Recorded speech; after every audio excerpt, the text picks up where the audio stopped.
In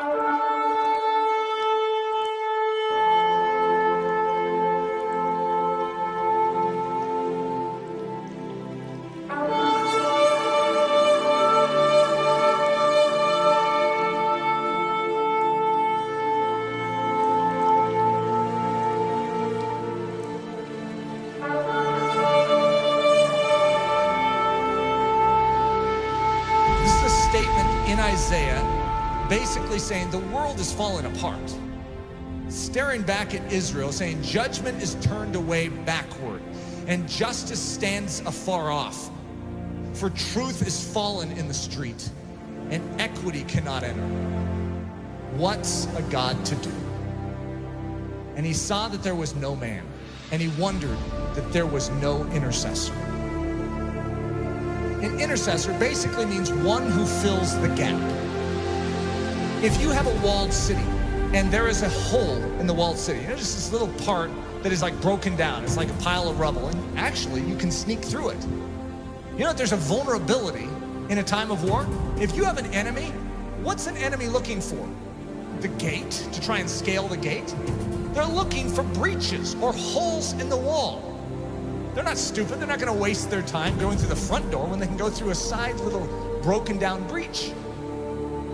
So the enemy, by his very nature, is constantly watching the integrity of the wall.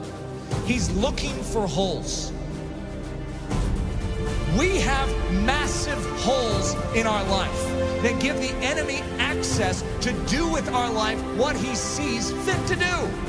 We can say, that's horrible. I'm a Christian.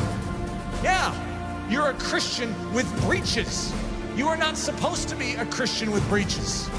One of the key definitions of Christianity could be a man or a woman whose walls are repaired, who is made strong. Why? So that they are useful to God and they're not just constantly inwardly fighting demons. They can be outward focused. God says to Israel, I will bless you so that you can become a blessing to the nations. God's pattern is to make you strong so that you're useful. There is a hedge that is supposed to be built up around your life, and it very likely isn't. You need a strong man. You need someone who can step in and fight off that enemy to make you strong so that you can start focusing outward instead of on your own issues. Most of us as Christians, the church is so weak because we have literally less than 1% of our time that is able to focus outward because we are so caught up in our issues and our difficulties. Even the healthiest among us, we have issues. We have difficulties, whether it's relational, whether it's financial, whether it's health, we have issues. And there's a dying world out there. You know that estimated 150,000 people died and went to hell today? Let's think about this. What did we all do about it? Did we take a step forward in beginning to do something about it? Or are we just stemming the tide from our life falling apart even more than it is? We are living on the defensive instead of the offensive. What we need is the same thing God was looking for back then. The walls are broken down. The city is in disrepair. Israel is without a defender. Where's the intercessor? You know who Jesus Christ was? In a nutshell, he's the intercessor. He's the man who stands in the gap.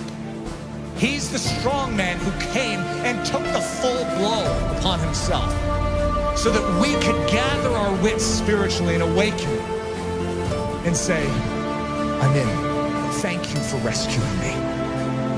Literally, he took the blow. Everything that was aimed right at you to absolutely decimate your life, he took it square on. Without even a whimper, he took it for the joy that was set before him because he valued you so much. He took the blow. See, one of the things that happens with the life of Jesus, we have a tendency to make him a mousy character.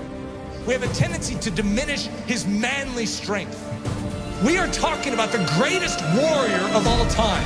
In the Old Testament, the term is Lord of Hosts, the captain of captains, the general of generals. And he's a general that led his troops into battle with his own life. He's the one that did it. All the rest of the army was cowering in the background. They couldn't fight this army, and he stood up single-handedly and defeated them.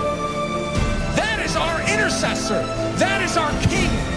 And the same way that he stood for you then, I want you to know, he still stands for you now. When you behold the cross, and you behold the resurrected Christ, and when you behold the ascended Christ who sits at the right hand of the Father, you no longer will just remain where you are. You will say, God, do it all within me. For your glory, make me strong. Make me strong to give.